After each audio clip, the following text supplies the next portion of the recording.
తెలంగాణ మహిళా లోకానికి కల్వకుంట కవిత కళంకమని లిక్కర్ దందాలతో వందల కోట్ల స్కాములు చేసి యావత్ తెలంగాణ మహిళలకు చెడ్డ పేరు తెచ్చారని బీజేపీ మహిళా మోర్చా జిల్లా అధ్యక్షులు ధోని జ్యోతి అన్నారు.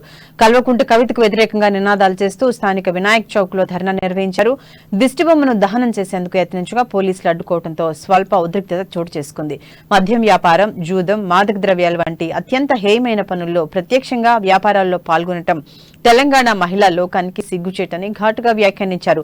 ఒకరి జీవితంలో నిప్పులు పోసే మద్యం వ్యాపారంలో 100 కోట్ల స్కామ్ తో ప్రత్యక్ష సంబంధాన్ని కలిగిన కవిత తెలంగాణ మహిళా లోకానికి క్షమాపణ చెప్పాలన్నారు. బతుకమ్మ పండుగ తానే ప్రారంభించినట్లు తెలంగాణ జాగృతి పేరుతో ప్రచారం చేయడం హాస్యాస్పదమన్నారు.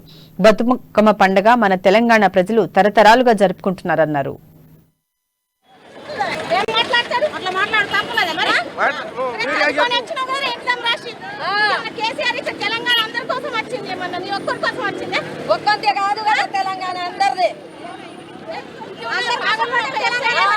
ఏమంటే ఒక ముఖ్యమంత్రి బిడ్డ ఉండి కూడా సారాదంద చేస్తున్నది ఈ రోజు అంటే ఎంత సిగ్గుసేటు.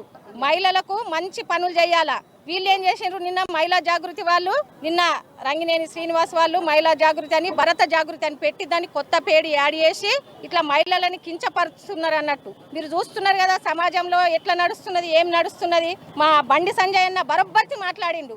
ఈ రోజు మహిళలకు నువ్వు మంచి చేస్తావని వచ్చినావు, నువ్వు సారా అమ్మి వాళ్ళ భర్తల ఆరోగ్యం ఖరాబ్ అవుతున్నది, పిల్లలు రోడ్డు పాలైపోతున్నారు, భార్యలై పుస్తలతాళ్ళు తెగిపోతున్నాయి. మరి వాళ్ళ జీవనం ఎట్లా గడాలా? నువ్వు ఒక ముఖ్యమంత్రి బిడ్డ ఉన్నావు, నీకేమైనా సిగ్గు శరం ఉన్నదా? నీకు ఇంకా సరిపోలేదా? నీ ఆస్తులు, నీ కల్వకుంట్ల ఆస్తులు మీకు ఇంట్లో. ఏమంటే ఒక ముఖ్యమంత్రి బిడ్డ ఉండి కూడా సారాదంద చేస్తున్నది ఈ రోజు అంటే ఎంత సిగ్గుసేటు.